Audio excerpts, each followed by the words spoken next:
Have you ever tried to catch a falling leaf, hoping to freeze time for just a single second? Welcome, traveler. Lay down your burdens. You have been running for so long, chasing deadlines, chasing tomorrow, chasing a future that never seems to arrive. Tonight, we are not chasing anything. Tonight, we ask a question that has echoed through the corridors of time. What if the clock simply stopped? What does it mean to live forever? And more importantly, would you really want to? Close your eyes. Let the tension melt from your shoulders. Unclench your jaw. Take a deep, slow breath in and let it out into the starry night. Imagine a city carved from white stone, hidden beyond the edge of the world. They call it Aethelgard, the city of the unending sun. Here, the leaves never fall from the silver trees. The water in the fountains hangs in the air, sparkling like suspended diamonds. There is no decay here, no aging, no goodbyes. At the center of this city stands an old philosopher named Elian. He has watched the stars shift in the sky for 10,000 years. He has read every book, felt every emotion, and seen every mountain rise and turn to dust in the mortal world below. When visitors find his city, desperate to drink from the eternal waters, Elian asks them only one question. If a song never ends, can it still be beautiful? You see, humanity is obsessed with permanence. We build monuments of stone, hoping they will outlast our fragile bones. We paint portraits, we write names in wet cement. We fight desperately against the current of time, terrified of the waterfall at the end. But Elian knows the secret of the immortal city. Without the autumn, the spring loses its warmth. Without the setting of the sun, the daylight becomes a blinding curse. Eternity is not a gift of endless joy. It is a freezing of the soul. The beauty of a flower lies entirely in the fact that it will soon wither. In the silence that follows Elian's question, the wind gently weaves through the silver leaves of the immortal trees. It makes no sound of rustling decay, only a soft, melodic chime, like distant bells softly tolling in an empty, grand cathedral. Elian steps forward, away from the questioning travelers. His bare feet meet the smooth, unyielding surface of the cobblestones. They are carved from pale moonstone, eternally cold, eternally perfect. There is no moss growing in the crevices, no cracks birthed by freezing winters, because winter never comes to Aethelgard.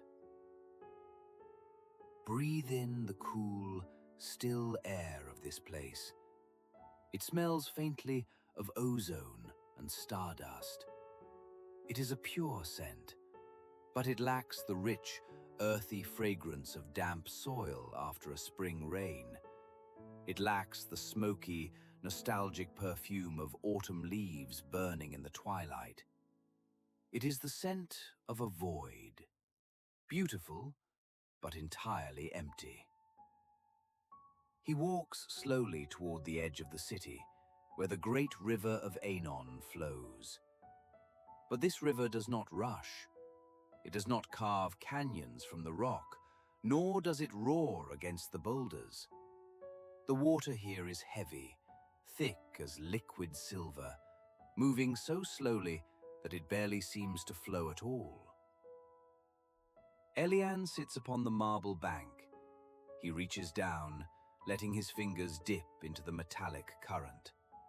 The water is freezing, sending a numbing calm through his veins.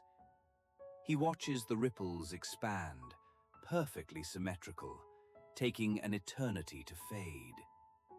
There is no chaos here, only a relentless, suffocating order. He looks up at the sky. In the mortal world, the night sky is a theater of motion. Clouds drift and shatter across the moon. Stars burn brilliantly, some falling in spectacular streaks of light, sacrificing their existence for a single moment of breathtaking beauty. But here, beneath the dome of Aethelgard, the constellations are locked in place. They do not twinkle, they do not fade. They stare down like the unblinking eyes of ancient statues. Time here is not a river that flows, it is a frozen lake, and the people of this city are merely trapped beneath the ice. Elian remembers a lifetime from long ago, a time before he found the gates of eternity. He remembers holding a fragile, trembling sparrow in his hands. He remembers the frantic, vibrant beating of its tiny heart against his palms. A heart that knew its time was limited. A heart that beat with a desperate, beautiful urgency. He remembers the first snow of his childhood, the way the delicate flakes melted on his warm eyelashes. The joy of it lay entirely in its impermanence. If the snow had never melted, if the world had remained frozen in white forever, the magic would have turned into a prison. To live forever is to forget how to grieve, and to forget how to grieve is to forget how to love deeply. When you know a soul will be beside you for 10,000 years, the mornings blur together, the evenings lose their color. Words of affection become echoes in a canyon, repeating endlessly until they lose all their meaning. It is the ticking of the clock that gives the music its rhythm. It is the shadow that gives the light its brilliance. It is the final page of a book that makes the story worth reading. A soft breeze drifts over the slow-moving river, brushing against Elian's ancient face. He closes his eyes and leans into it.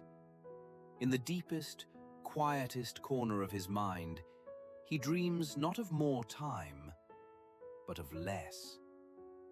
He dreams of an hourglass running out of sand.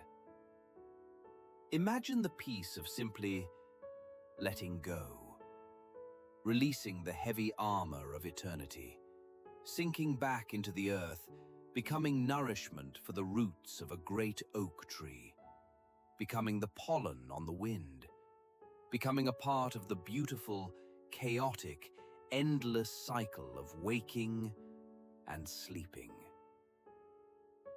The travelers who come to Aethelgard beg for the cure to mortality. They beg to be saved from the setting sun. But as Elian watches them, with his heavy, tired eyes, he feels only a profound, gentle sorrow for them. They do not realize that the sunset is the greatest masterpiece the sky will ever paint. Let your own breathing mimic the slow, heavy flow of the silver river. Draw the breath in, deeply, filling your lungs with the calm, quiet air of the night. And as you exhale, let go of the need to control tomorrow. Let go of the fear of time passing. Time is not your enemy. It is a gentle companion, walking beside you, guiding you through the chapters of your life. You do not need to hold on to it so tightly. You can simply let it carry you, like a leaf floating softly down a gentle stream, drifting further and further into the quiet dark.